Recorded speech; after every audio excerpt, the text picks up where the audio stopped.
अत्यंत भाग्यवान आहे। मला 6 वेळा आषाढीत आणि 2 वेळा कार्तिकीत पूजा करण्याची संधी या ठिकाणी मिळाली।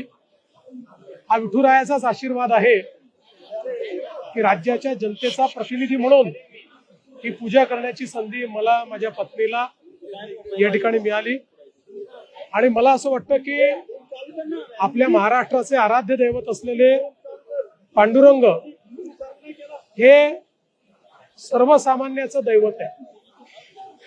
महाराष्ट्रातला सामान्य माणूस विठ्ठलामध्ये आस्था ठेवतो, त्यांच्याकडनं प्रेरणा घेतो आणि किती कष्ट आले तरी त्या कष्टांचा सामना करतो। आणि म्हणूनच इथे आलं की एक वेगळी ऊर्जा आणि प्रेरणा ही प्राप्त होत असते।